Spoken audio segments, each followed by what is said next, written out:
Hey, also put your phones on silent. Sorry. My phone's already on silent. Okay, cool. Oh, wait a second, mine is not, can you hand me mine? That will make noise, thank you. Yep, I'm on silent. Yep. Okay. Yep, you're good. Thank Whenever you. you guys are. We are. All right. We're here. Right. We're here. I can't believe actually where I am. This is kind of surreal for me, and for me it's great because I've been doing broadcast media for a while now, for the better half of going on my third year.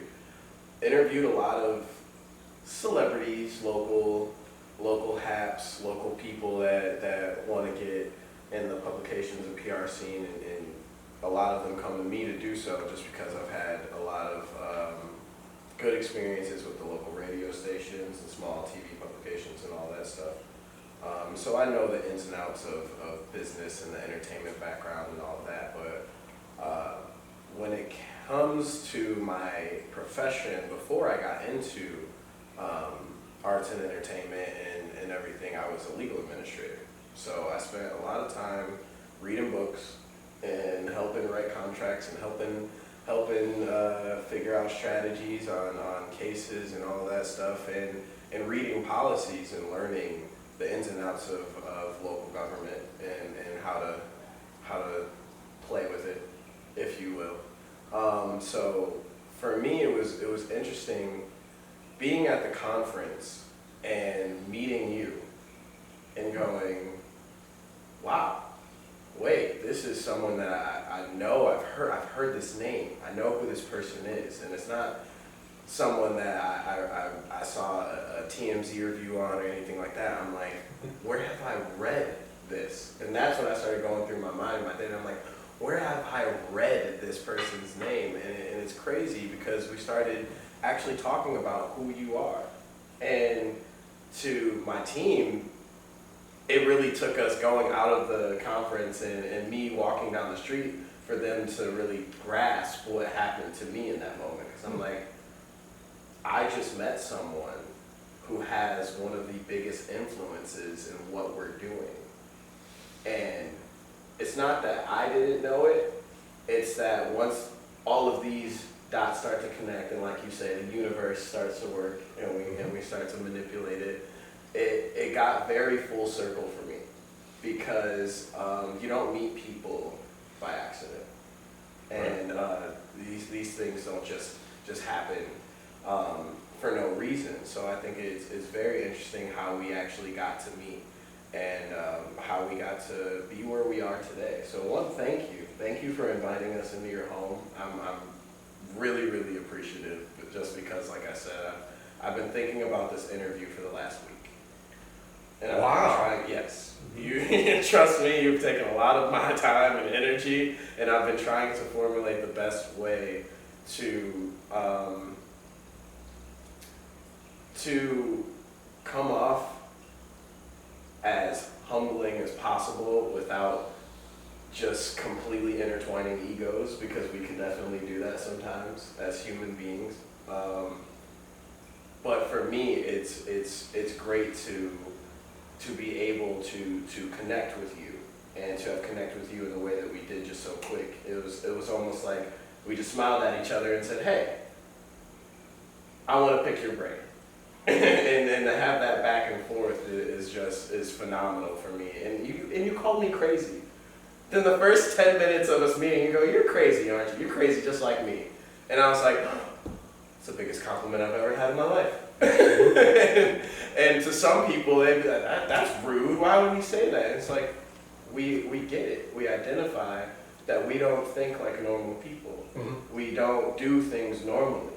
And it's interesting to me because that type of frequency, that type of wavelength, that type of energy, it doesn't know race, it doesn't know anything, it doesn't know where you come from, it doesn't know your demographic, it just knows people, it just knows connection. And that's something as humans, I feel like we really need to tap into. That's a big part for me what this documentary is about, is the community and bringing people together in one line of communication. And for some reason, cannabis seems to just communicate with a lot of people in a lot of different ways all over the world. Absolutely. So what is your background? What is your story? Please give us a little bit more insight on why I'm fanning over here. Tell the people who you are. What have you done? What have you accomplished? How many schools you got kicked out of? Because that was a great one for me. I was like, wait, what?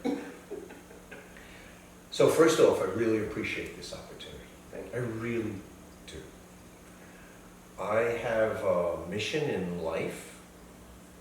Everyone does. Everyone has a mission.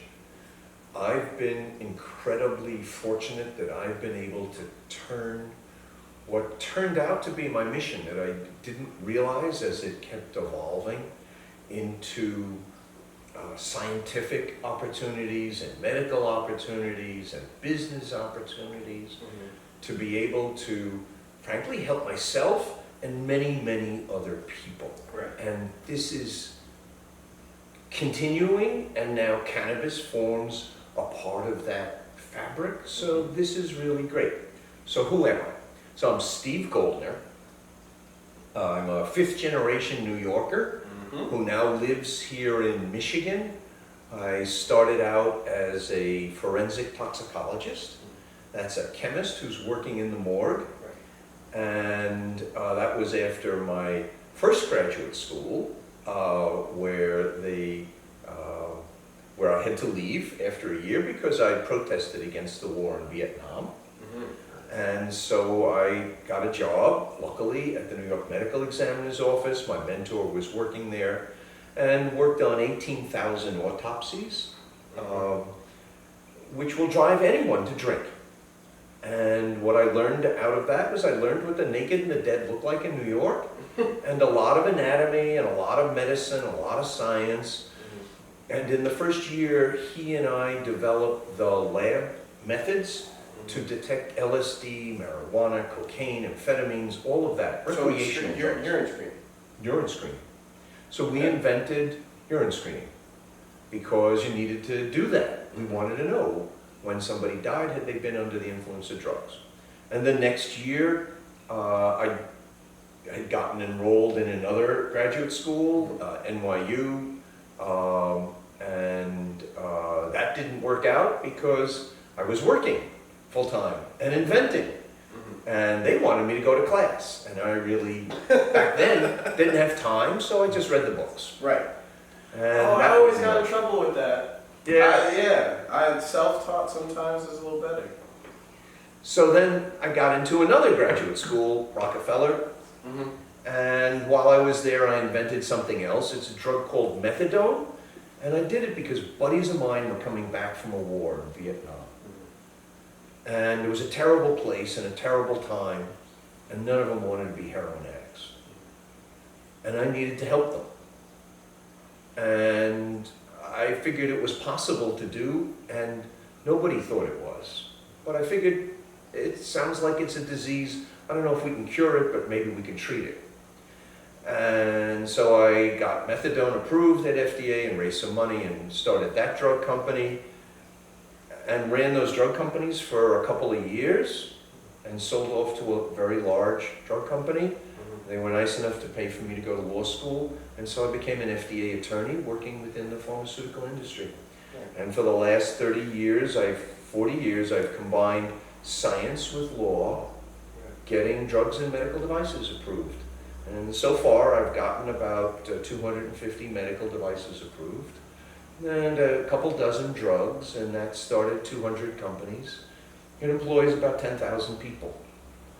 So that worked out pretty good. So I did that instead of having a midlife crisis. And I still